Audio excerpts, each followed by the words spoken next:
Hi, welcome to the Sifu Mimi Chan Show. Thanks for joining the conversation.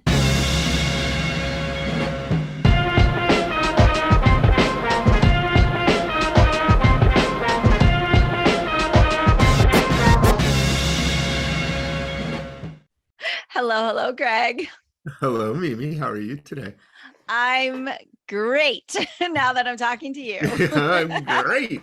You're Tony the Tiger. Okay. Oh, are you back on Pacific time now? Do you feel adjusted from the jet lag? How does that work for you? Yeah, I mean, my clock is properly oriented. I'm dealing with a variety of, old man physical ailments. Um, I got incredible variety of muscle pains going on that are just plaguing me. And one of the things I actually need to remember to do today is reach out to the woman I go to for physical therapy and see if I can get an appointment set up, because I had Okay. done something horrible to like the left shoulder, and now it's radiating up into my neck on this Okay. side, and the range of motion on the arm is just, I get pain at certain Uh-huh. ranges and motions, and it's real pain. It's not like, oh, a twinge. It's like, oh no, I do that and then it hurts a lot Mm. for like the next 30-40 seconds. So it's like, Okay. I need to get this sorted, Mhm. especially if I am going to be going back into any sort of bunker. So yeah. Yeah, that sounds problematic for sure. And are we going back to the bunker? Is I that's have happening writing I soon? have to do. I was actually thinking I would sort of do a deep dive starting today, but I got some stuff from production yesterday, Mhm. and until the thing about the bunker is that I turn off all the distractions, and if I go into it with the fear that somebody's going to try to reach me and I have turned off this stuff, then I'm not going to concentrate. So I need Right. to get that sorted today. So Ah, it may be short bunkering this week. I had thought it would be like three days or so. It may end up being tomorrow and Thursday.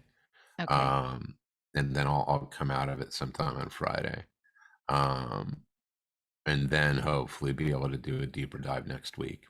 Oh my So goodness. So, well, one, then yes, absolutely go to your PT, get your stuff worked out, and do the exercises they tell you to do. yes, mom. Yeah, that's the kung fu teachers coming out now. Like, do your homework, make sure. Yeah, no, excuse me. I used to not be great about doing the exercises, but it did Mhm. sort of occur to me. It's like, well, what's the point in doing if you don't do the thing you need to do, then why do it? And why even engage with it? And it's helped. I mean, and the woman I go to has been very helpful. Like, I have Okay. had running injuries over the last several years, and um and she has set me straight. So All right. it's not that I think it's hokum or that she doesn't know what she's doing. Right. It's more that I'm going, I have all these other things to do. And it's Mhm. only pain for a little bit. Human beings are amazing we're really good at the shit we'll put up with. Yes. Um, and that we put up with, if you think about it, for really stupid reasons. Like, we convince ourselves, oh, it's okay, it's not a big deal, it's just discomfort. And I don't know if it may be very much a cultural thing, it may be an American thing, it may be a quote first world thing, but that sense of, oh no, you're supposed to be suffering, it's okay, right? Like, don't complain about it, don't try to Mhm. resolve it. Yeah. And I've taken this now as far as I can. It's pretty clear. No, something is wrong and is not getting better. Right. So, and in fact is getting worse. Like I said, it's now radiating up Yeah. into the left side of my neck, Yes. and it doesn't matter how I stretch or what I'm doing. It's like, okay, I'm borked. I need to unbork myself. So, 100%. And Oscar always says, when if we get a massage or if you get work done and everything, it's like right after that. And for the week or so, if you don't do the work and you don't do the exercises, you don't hit save. So it's like mhm, having your document, if you were to write whatever, not hitting save on it, then it's mhm. kind of like you lose the work you did get Yeah, you done. lose the And gains. Yeah, yeah, use the yeah. gains. And I think that's super important. And I love kind of your thought process on this whole, we say, oh, it's okay, it's just pain, or we can handle it, or I'm strong enough. Like I've been having these conversations with multiple people for various reasons, whether it's physical pain, whether it's emotional pain, Emotional whether pain. it's, Yeah, yeah. And it's like, well, it's okay, I can handle it. I'm like, until you don't, until you hit a yeah. breaking point, or until literally you have to go to the hospital because you've pushed your pain tolerance so high Yeah. that then you didn't actually, it's an indicator. Pain is an indicator, but I think we're also scared of being hypochondriacs where we don't want to Oh like yeah, jump no, at and every little we thing. and that's very much it. And we also don't want to, uh, it's that phrase, oh, first world problems and blah blah blah blah blah, and it's like, okay, yeah, I mean there are it gets so conflated culturally, yeah, and it's so maligned that the nobody wants to be a problem, right? You don't want to be a complainer, Right. right? And so we suck up enormous amounts of, you know, um, trauma of varying levels and degrees. It's the same thing that sends us to work when we're sick. Mhm. It's like you're not doing anybody any good, No, especially you now. know? Please, everyone, stay home if you're sick. Yeah, but Yeah. it's and but I'm 52, and these are lessons that I still have to teach myself. And I'm looking at my kids, and um, both you know both of them uh are in therapy. They've got somebody they talk to, and it has so clearly helped them, right? Mhm. But even in 22, there's that vague sense of, why do you need that? Shouldn't you be available? And I'm culturally, and I come out of a pretty liberal, open, loving family, Yeah. obviously. But yeah, there was still a stigma attached to the idea that you need to talk to somebody and so on, Mhm. you know. And I'm not great about it. I myself, like everybody else in the family, is much better about it. And I don't know Mhm. if this is where I am most stereotypically male, in Right. that sense, or if it's simply that I have different mechanisms for Mhm. for for my therapy. Yeah. Yeah. Um, I rely pretty heavily on a group of friends, and I'm pretty honest with them. Yeah. They But that's a different thing than going to somebody who, one, is trained, two, is not personally involved, Yes.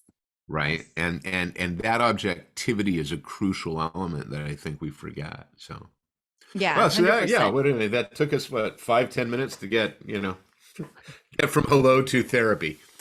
So How not a typical of record, us. not a record for us by any stretch, but No, no, pretty this good, is typical pretty Mimi good. and Greg show stuff. But I Yeah, love that because it during May, I had a lot of psychologists on and therapists on that kind of talked about it, especially yeah. for Mental Health Awareness Month, but in like intersectionality with AAPIA Heritage Month, because it's really taboo in our culture. So, you're even Hmm. just talking generationally, and that doubled with, we definitely don't believe that we should be sharing or talking or whatever. But yet it's kind of interesting because a lot of people who grow up religious and for Catholic per se feel like, no, you should go in and tell all of your sins to this priest person. But yet at the same time, you can't actually go to somebody that's like there objectively to literally like help you through your problem. So there's just some confusion there for me. Right. And this is not to in any way disparage the practice of confession, but it is to say that confession is definitionally judgmental. Yes. I mean, it's meant to make you feel guilty. I had to do it many times. It's definitively meant to make you feel guilty. Right. And to absolve yourself of it. I did these things. Yes. Right. These are the things I did. And, your confessor says, okay, this is what you now must do. Yes, your penance. Yes. Yes. And that's very different than talking to a therapist who says, all right, well, let's talk about why you're feeling that way. Let's talk about why you made those decisions. Let's talk about how we change these habits, how we modify the behavior, how maybe another way to look at it. And yeah, like I say, I'm not knocking the absolute spiritual value of being able to go to somebody and say, I did shitty things. Mm-hmm. And I recognize that. And, and the act of a penance, right, is leading to a healing towards that. Judaism, on Yom Kippur, there's a service, there's a prayer called Kol Nidre, and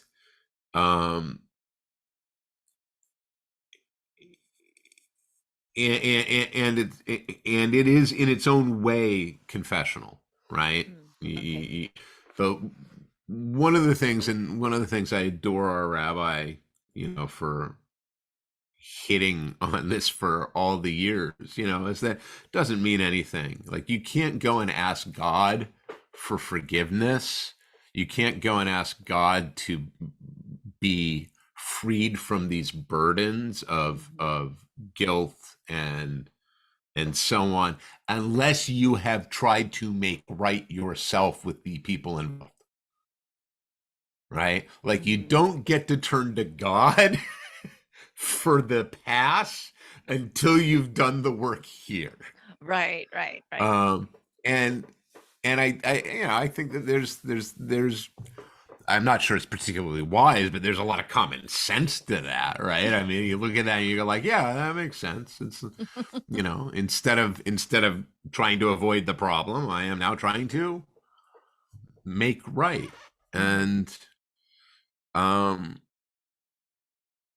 yeah, it's interesting. And I do think actually it goes enormously, not only to one's mental health, but to one's own self-esteem, because when we recognize that we have done wrong, either deliberately or accidentally, the need to own that is, I think that's important growth in being a good human. Accountability isn't something that we as humans are naturally good at, and I think it needs to be practiced, right? And so any path that gets you there, I think can be positive. Not sure how I feel about the whole confessional booth thing, and I'm not sure that led me to better mental health, because there was never a correlation, right? And so I had to go to confession all the time when I was young. It definitely didn't make me feel any better, but I do feel that what you just said is that objectivity is really key, because you do feel like you're being judged when you're in a confessional booth, right? And again, it not to disparage anybody who has that belief and really feels like a sense of whatever it is, that you're supposed to feel at the end of that forgiveness, or that I'm sure others felt that. It never really connected for me, but for sure, therapy and having the objectivity of someone not like, they're not quote unquote, going to lie to you or be on your side just because they love you. I think that's important for me. Like that's what I enjoy. I don't know if enjoy is the right word, but what I value about having a therapist, right? Is like knowing that I Yeah. am getting actual feedback that is not biased in any way. Well, and it has a goal, right? The goal is, Yeah. um, to not only heal, but to learn, right? You can move Hmm. forward and, Yeah. I imagine, I'm not Catholic, so I can't speak to this, but I imagine that if you are invested spiritually and faithfully, that in its best iteration, confession is not um not punitively judgmental, Hmm. that it does provide the same thing, because it provides a self-reckoning. These are the Hmm. failings in me, Right. and these steps are the steps. And it's not to say these prayers are all you need to do. I don't mean to I don't mean to imply that clearly. um that is part of a penance. That is not a penance entirely, right? Hmm. Hmm. So, um but it's interesting to me, I think,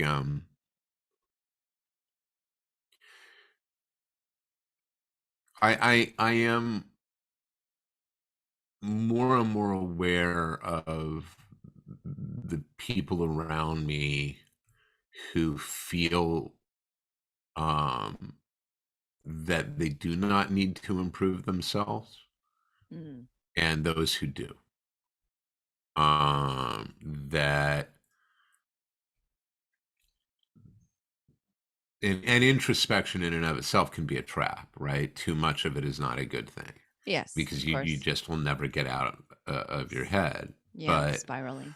um, yeah, but I think, like I said, I mean, I've it's been something I've been more aware of, I think, in the last couple of years, probably coinciding with the pandemic, because we've all had a lot more time to think.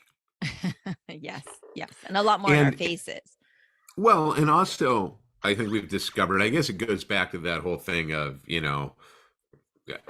suck up the pain. It's, Jen was telling me a couple months ago, I guess she had read or heard on the radio a story about, um, how, as a result of the pandemic, people had reported having much more vivid dreams. Like they were having these really intense dreams that they hadn't been having before. And that the science was saying that's because you're finally getting sleep again. Oh. Like you're getting the proper sleep that you have been denying yourself for years and years. So one of the things that's happening is you are sleeping longer. You are sleeping paradoxically better as a result. And because of that, you are able to dream more fully. And so Mm. you are coming awake going like, holy mackerel, what was that? Right. Whereas when you've been running for years and years on 4 hours, 5 hours, 6 hours of sleep, you are not hitting those really deep REM cycles that allow the brain to process everything out. Mm. Um, and I find that both fascinating and a sad evaluation of the state of many of our lives. That Yeah. we have so screwed ourselves up. We can't even dream properly anymore. Yeah. You know. I I'm always fascinated about dreaming, like because Oscar typically doesn't remember his dreams and I Mhm. can remember in great detail every aspect, Really? and will redream certain dreams and can go to the bathroom, come back and pick up from where I left off, kind of thing, you know? So I'm always fascinated by it and always want to talk to people who kind of studied or know about it. But do you find that the nature to be self-reflective and introspective and have these like kind of analysis of oneself, like, because Oscar and I, as we've gotten older, realize, oh my gosh, we have so much more to learn, we have so much more to do, we have so much more to improve. And does that, you feel like that happens with age, or do you think it's personality? Because I do know a lot of people in our age, like you said, when you look around, they're not really I think considering a lot of things, so it's not I an, I don't know, or is it just personal? I think it's both. I mean, I think, yeah, I absolutely think it's both, you know, and I think that there is, yeah, and again, this is going to sound a little pat, but you know, if you go through life recognizing that you are always learning, you know, I mean, it's that Ted Lasso line, what can I learn here? Mm, Right? There are a lot of people who feel they don't need to learn anything. They've got it all, you know, and God knows, you know, when we hit our, you know, late teens, early 20s, and our parents become the dumbest people we've ever met, right? And then you come back from college or whatever, and all of a sudden you realize, oh no, it turns out they're pretty smart after all. They know shit, right? You know what I mean? yes. That's some of those things are evolutionary. It's a question of where you stop your journey. And the Mm, trap is, are you stopping? mhm, mhm, Because if you're stopping, you're doing it wrong, mhm. right? I look, um, he will never hear this, Jen might. My father-in-law, you know, is, and he is a wonderful guy. I mean, I love him to death. You look at him and he looks like Kenny Rogers. I mean, he looks like he's and he's got this beautiful silver hair that during the pandemic he couldn't get cut, so he had gone from Kenny Rogers to looking like Jesus. You know, I mean, it was just long, so you know, like a beautiful beard. And he, you know, he's an Air Force veteran. He was an Eagle Scout. He grew up, you know, in Fresno, California in the 50s, right? Not a progressive liberal environment by any throw of a stone. You know,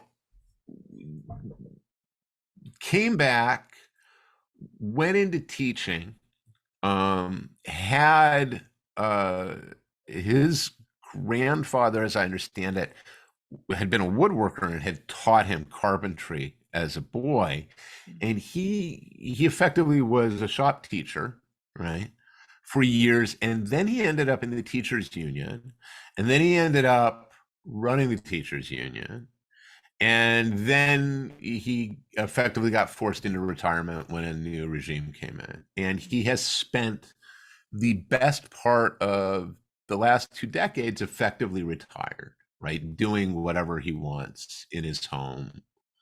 And when I first met him,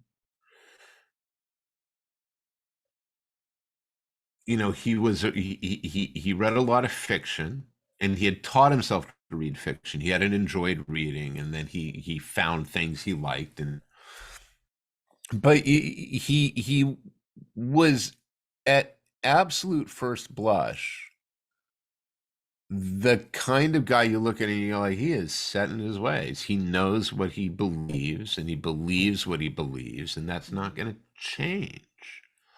And his shift, I'll give you an example. Um, he is from an era where socialism and communism are synonyms, Okay. right? So for a very long time, Bernie Sanders and the concept of Sanders running on a Democratic ticket was not just, I don't want to vote for it. That was arguably anti-American, right? I don't want to overstate it, but he had a very strong visceral reaction. Mhm. Um, that's not where he is now at all. Like he has in the last 6, 7, 8 years so aggressively educated himself. And I have watched him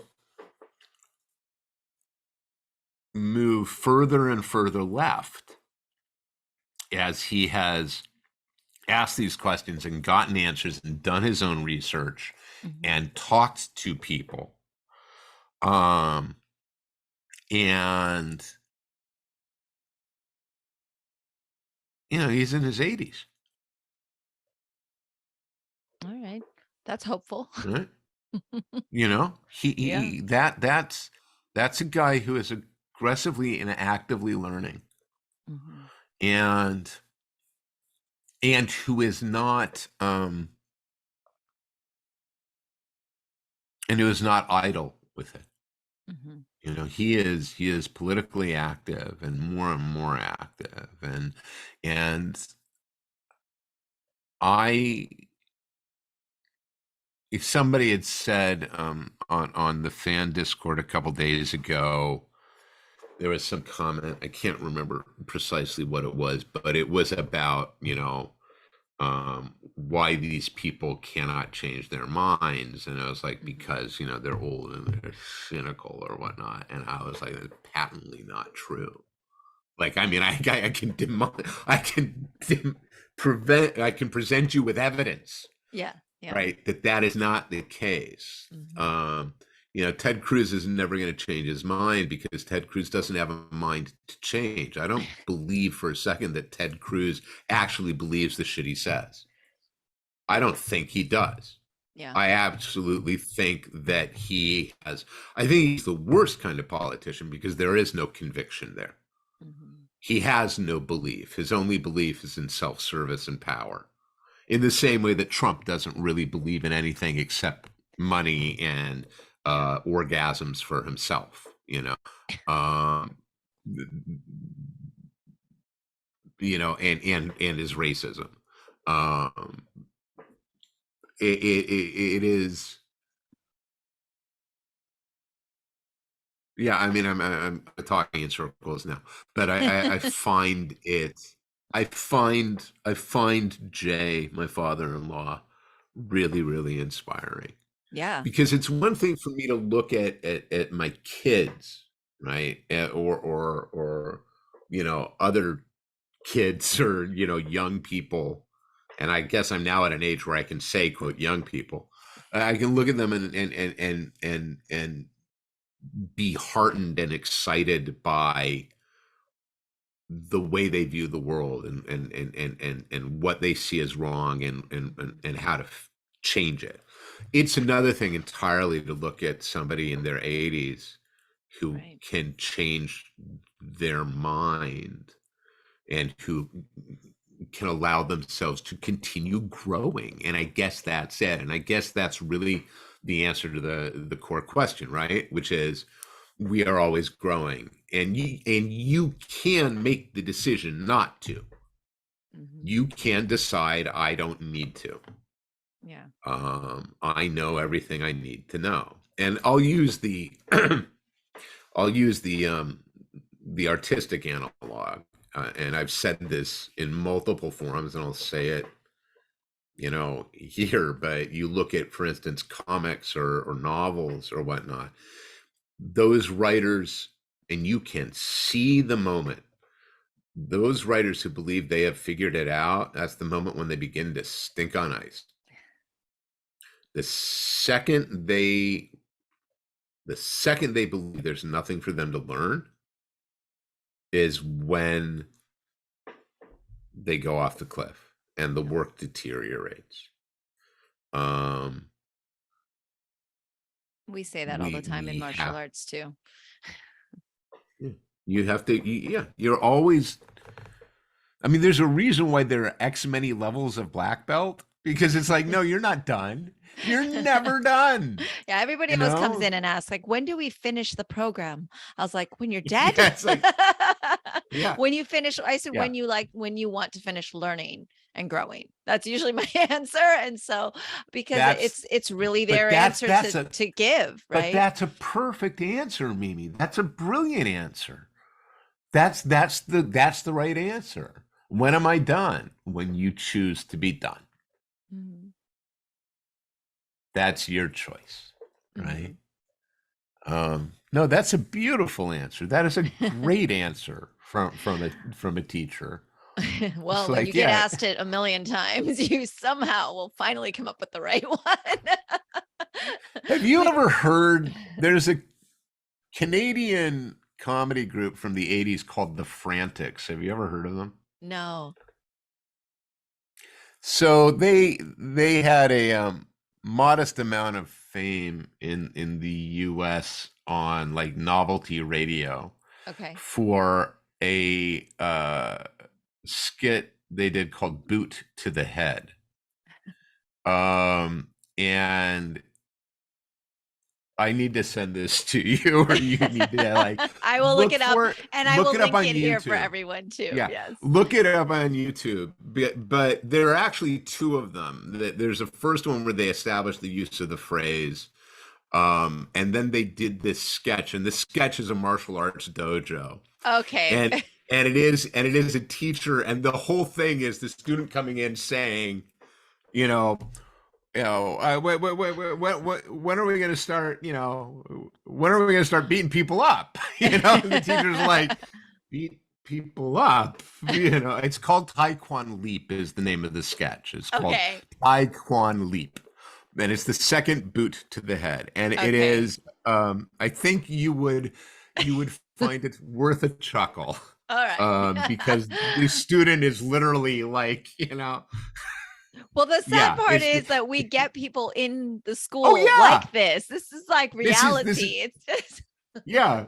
No, I so gotta. yes, I would get a chuckle out of it because I can empathize. And it's Yeah, like, all right, hang yeah, on. this is I'm my real now. life.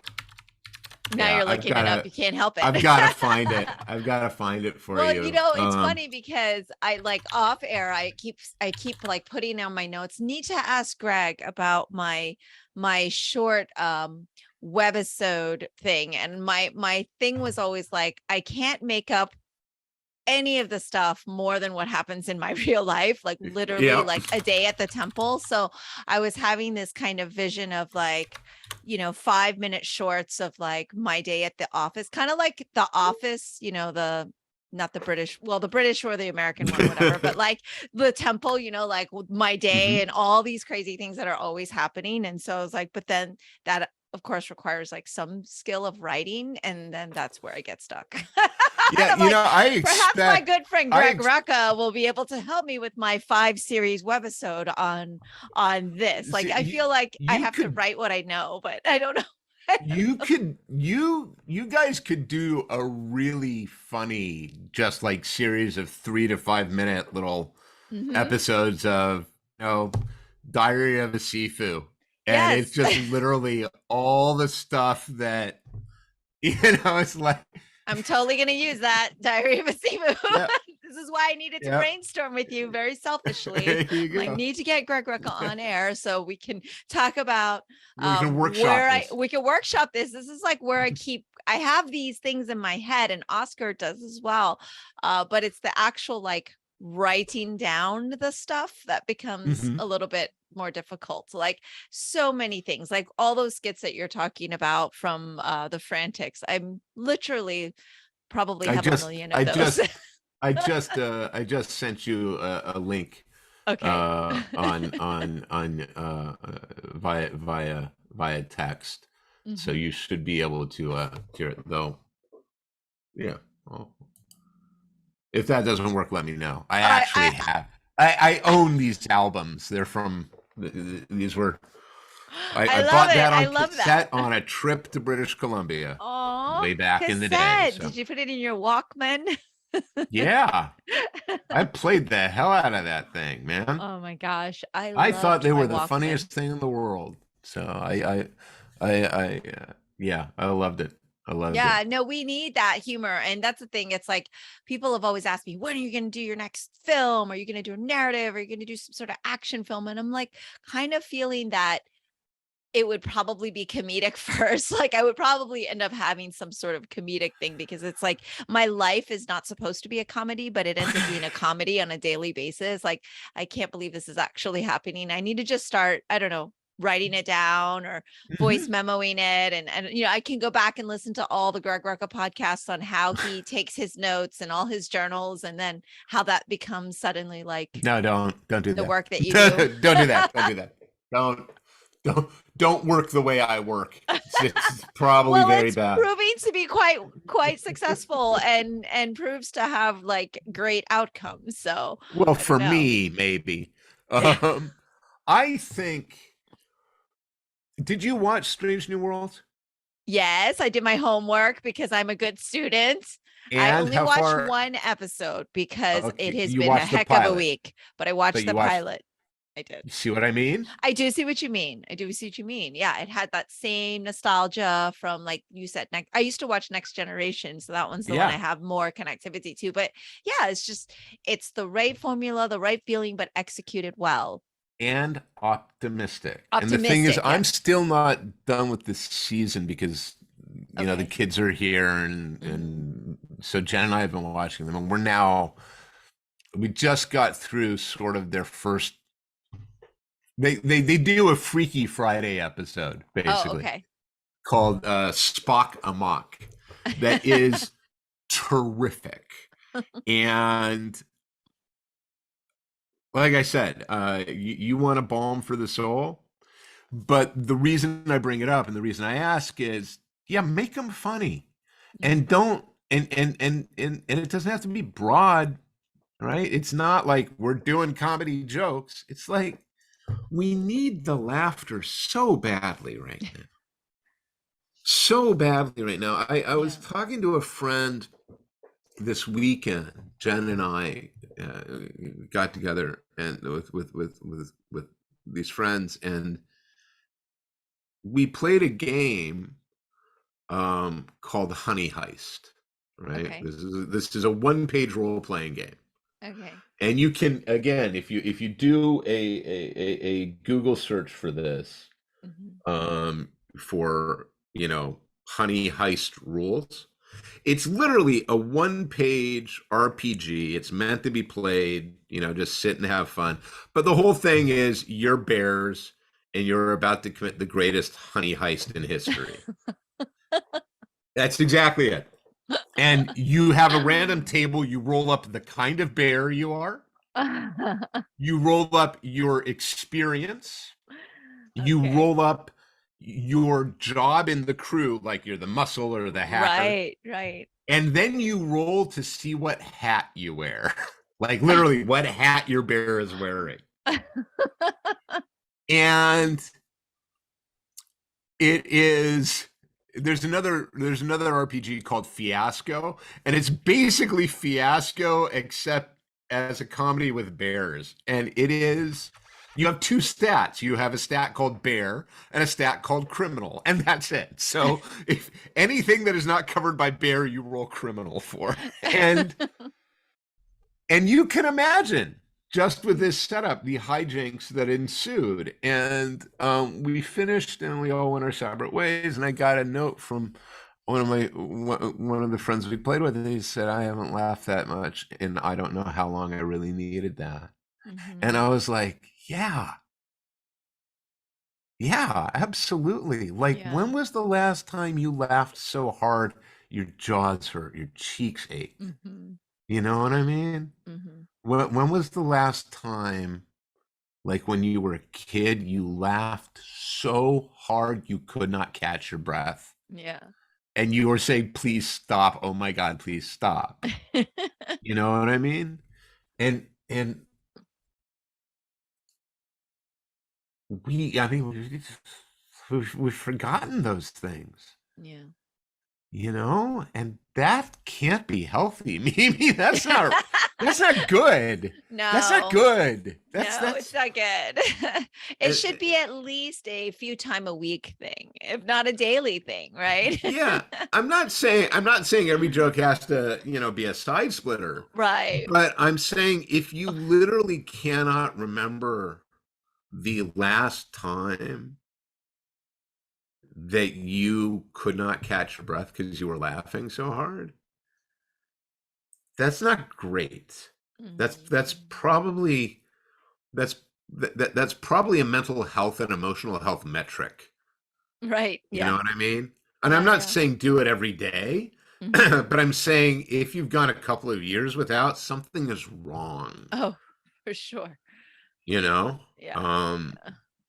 I'm and not and a and clinician or anything, but that would be depression, I think, for sure. well, I I'm not even saying, I mean, I'm not even saying have laughed at all.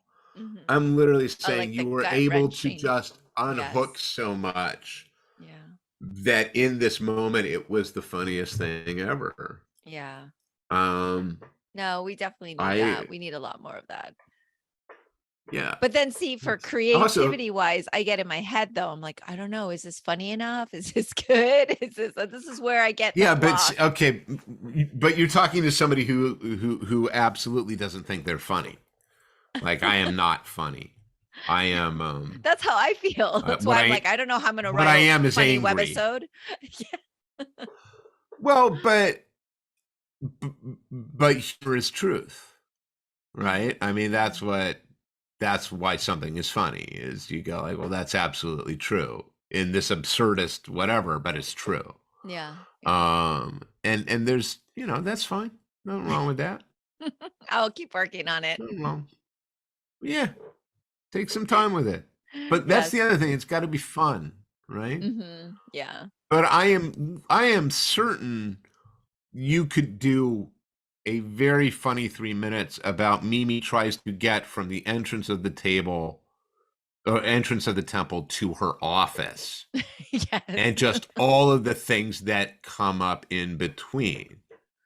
And that Mhm. doesn't even need to be physical. You know Right. what I mean? It's not even like, oh, it's Mimi does an obstacle course. Right. It's literally like all the things that keep coming up and, you know, Mhm. set the stakes, Yeah. need to be there by X o'clock for this call. And then just every obstacle that comes up in the way, as Mimi tries not to lose her shit as she gets to her door, Yeah, you everyone would know. find that amusing, me, like, trying not to lose my shit, so, yeah. No, All I'm right, so totally maybe taking Oscar, I don't notes. know. I mean, I'm totally taking my notes right now. I'm like, "Okay, I'm getting, like, professional, like, workshop the time in here." the principle, you keep it simple at the start, Yeah, right? alright. The Very the good, great very good. dramatic the great dramatic questions and they work in comedy are what do you want? Why can't you have it? What are you going to do to get it? Perfect. That's all drama is over and Mhm, over and over again is what do yeah. you want? Why can't you have it? What are you going to do to get it? And then why did that go wrong and over and over and over again? Mm. I run hot and cold on David Mamet. He's gone absolutely crazy in my opinion. But guy understands dramatic structure. Mhm, And all drama is a series of complications and how you get past them. mhm, mhm. So And then you'll be entering that bunker soon with that on repeat, I guess, soon. yeah, yeah. Are we allowed to know what the main goal of the okay. Nah, that's fun. Head shake, no. I love it. Okay. I But I'll say I am writing a screenplay. okay. Um, Fair enough. Fair enough. And and that and makes our audience happy to know that there's more Rucka screenplays. So I'll take it. if it doesn't suck. So, but there's some other stuff that's got to be taken care of. I've got to get the next issue of Lazarus written, and I've got to get the first of the third Old Guard story issues written for Ooh, Leo. okay. So there's a fair amount of stuff what needs to be done. Yeah, yeah, that's a big to-do list. And we did say in part one of the Mimi and Greg show returns that you would talk a little bit of Lazarus today. So in the last few minutes, Right. we can Okay. I maybe feel, yeah. Lazarus out So, and you wore the shirt. I appreciate it. So, to remind me as well. Michael, it looks like we'll make this date finally. Um, issue 7, Risen 7's gonna end. Um, the it ends the current arc, and it ends sort of the season, Mhm. right? It ends this act. Michael and I have had several conversations about where we are in relation to the end of the series. I've actually spoken to a couple retailers about the format, and we've been talking about the scheduling. And it's interesting because all the fans I talk to are like, "No, take your time, right? We'll get it when we get it." Mhm. Retailers don't like that at all. retailers are like, we're glad your fans feel that way. However, our inability to be sure when it's coming out hurts us. Mhm. Yeah. Um, and I swear to God, I don't think we've delivered an issue on time since issue 3 of the first series came out. I mean, we did, like, the first 3 issues of Risen came out as planned, Yeah, but that then was the schedule just went away on us. So what Michael and I are going to do is 7 will be, as I said, sort of the end of where we are right now. Mhm. We are going to basically put the book on an authorized hiatus, as opposed to the sort of shadow hiatus that we've been on. One more month, And one more month, one more month. exactly. And we're going to bank issues. And what we're going to do is I think what we've decided is we're going to go back to the 32-page self-cover format. Okay. We're going to go back to monthly. And we've got about 12 to 14 issues left in that format. Okay. Wow. So the goal is, when we have 3/4 of that number banked, we will solicit. And that way they will come out monthly Mhm. with the appropriate skips for the trade, all the way to the last issue. All right. So the question then becomes, how long will be on hiatus the bank? And Michael and I spoke on Friday, and I was like, so I'm figuring we're coming back in, mid 20s. I figured we're going to be off 18 months. He was like, no, it shouldn't be more than a year. And all I could think was, Michael, I love you, man, but I know you, you know, I know you, and I don't think so. This to say, all goes well, we will be back after issue 7 Mhm. in late 23. I would not be surprised if it's early 24, because once we start that final run, I Mhm. don't want to disrupt it. Right. Right. Right. Right. Right. I don't want to risk, you know, the first issue of that run coming out and us getting, say, 8 in and dropping the ball, Yeah. Right. especially as we build momentum to the For finale. the end. For the end. Yeah, I would Yeah. imagine. So I guess the announcement is twofold or threefold. The first is, we're going to go on hiatus. When we come back, we're coming back monthly, and when we come back monthly, we're coming back to finish. Mhm. So that's Well, the that's goal. exciting. That's an Yeah. exciting goal. And it's, I think it's the first time that you guys really like ironed that out. Like it's been kind of gray. And so I think that will be helpful too, Yeah. structurally. In a way, I can turn to Michael and say, we're doing a 12-issue maxi series. That's it now. That's all that's left. Hmm. Um, and that will be two more trades after the trade. Once family or once Fracture 2 ends, that'll trade, and then we'll have the fourth hardcover, which will basically be all of Risen and the missing Jonah issues Hmm. from Lazarus. And then we'll have this last run, and all said is done, ideally five hardcovers, and yeah, so everything clean. And then, I mean, then we've talked about, well, what do we do after? It's like we have plans, but I suspect by the time we're done, he's going to be like, I'd like to work with somebody not named Greg Rucka. I was like, okay, I think that's fair. I don't think so. Like, I love him, and I will work with Michael forever. I mean, I really will. Um, but I'm not going to speak for him. Right. Well, And it's easier. I will call him. Well, and it's easier for me, right? Because I'm working with Michael. I'm also working with Leo, Yes. Yeah.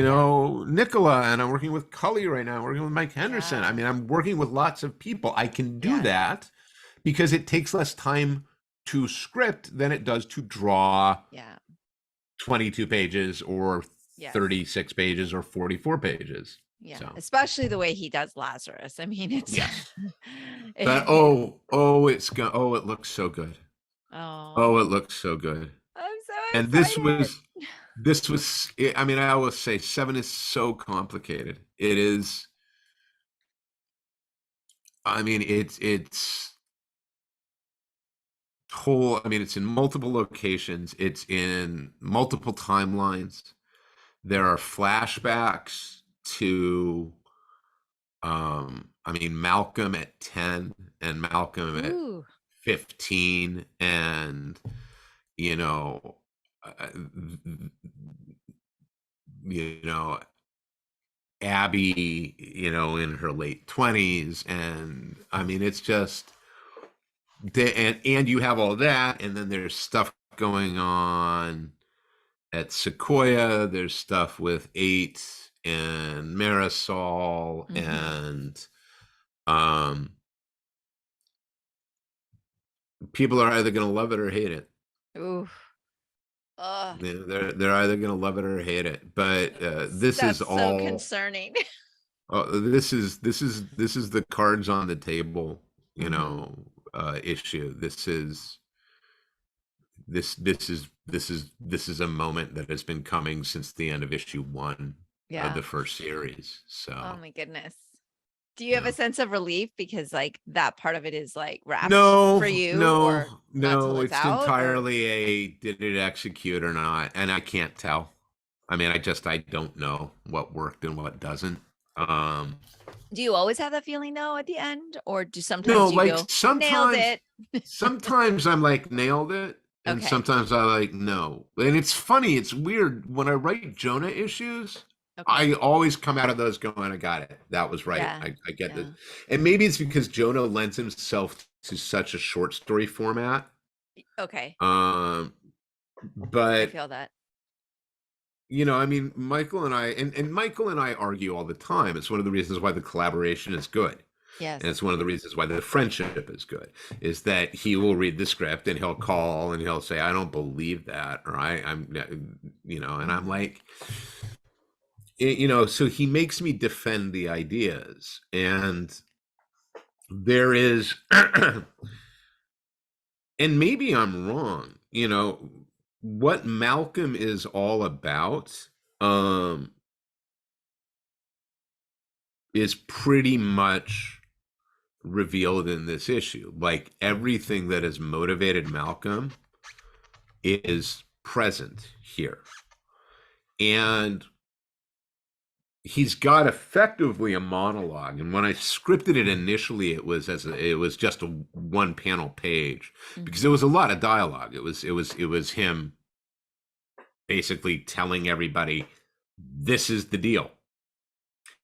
And Michael came back and he said, number one, I don't like it like that. Number two, I don't think he needs to say it. I think everybody knows it. And I was like, I don't think they do. I think you might be Ooh. conflating things you and I have discussed. But I think this is the first time the reader actually gets Malcolm saying, I've done what I did for these reasons. Ooh, okay. This is why. There is a purpose.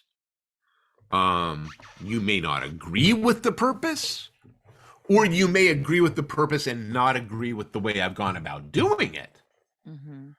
But what Malcolm has done and why he has done it is stated pretty plainly in this issue. And even then he can't be, and even then he's not entirely honest about it. So, and he gets called out. And then he's for just it. Malcolm about it. Yeah, even then he's an Malcolm. Well, it's a very important line that Joe said to him, in the issue before, which is, you cheat. You play, Malcolm says, I play to win. And she says, yeah, but you load the dice. Mm-hmm. You cheat. Sorry. And that's absolutely true. Mm-hmm. Malcolm cheats. He cheats really well. Yes. Yes. He's super good at it because he's super good at figuring out where the pressure points are and where things are going to break and where he needs to be standing when it happens. Mm-hmm. But that doesn't mean he's not willing to make sure the things he needs to happen will happen to get the result he wants. Okay. And then the question becomes how much does he know and how much doesn't he know? Where does he put his faith and where doesn't he? Mm-hmm. The question as to whether or not he's got any clue what's going on with Forever is going to be answered. And actually, I feel free in saying he doesn't, because she's his blind spot. And she's his blind spot for a couple of reasons, but not the least of which being he absolutely believes he's got control. He's got absolute control over her. Mm-hmm. So, very exciting stuff, Greg. Yeah, I'm looking forward to it. And I'm looking forward to even the issue read being it. out finally. Yeah, I haven't even read it, but I will tell Michael that I need that explanation. I need him to say it. Oh no, I mean he broke it into like a 5-panel, 6-panel page, and it's beautiful the way he drew it. I'm sure it's amazing. And that was the right choice. But I was like, he's got to say this here, because even if you are correct, it needs to be clear to the audience, right? I mean, and it's worth reiterating if for only that reason. So yeah. Oh well. Very exciting. Look, we will debrief on it when it comes out. Yes, I'm more than happy to talk about 100%. We will. Oh, you know that we will. Maybe you're going to drag Michael here too. Okay. He hasn't visited with me in a while, so well, but I do want him drawing, so I don't want him distracted by this at all. So okay, excellent. Done. So once he's done, I'm good with that. When he's done, he's going to get to take a little bit of a breather, so it'll be worthwhile. I definitely don't want to distract him, so I'm not going to harass him until it's done. But then, as you know, I can be very persistent. Yes, you can. To your credit. Yes. All right. Well, as always, it's a pleasure. I'm so glad you are back. I'm really glad we got to in talk. The States, and we get to chat all the time now. And the time difference isn't so great. So hopefully we'll catch up again before you head back. And also, good luck in the bunker. Thank you. Sure, I trust things will go well, and let me know what you think of a Taekwon Leap. I will. I'm going to watch it today for sure. And share it with Oscar. Oh, okay? Yes. Obviously, we'll be watching it together because, this is the spark of our webisode brainstorm. So our there workshop. You go. So I'm going to tell him this was, Greg's homework for us. So, excellent. All right. Thank you so much, Greg. Have a great day. Take care. That's all for today's episode. Thanks for listening to the Sifu Mimi Chan Show. You can become a patron of the show at patreon.com/SifuMimiChan to help keep this podcast going. Follow me and interact on social media at Sifu Mimi Chan on Instagram, Twitter, or Facebook.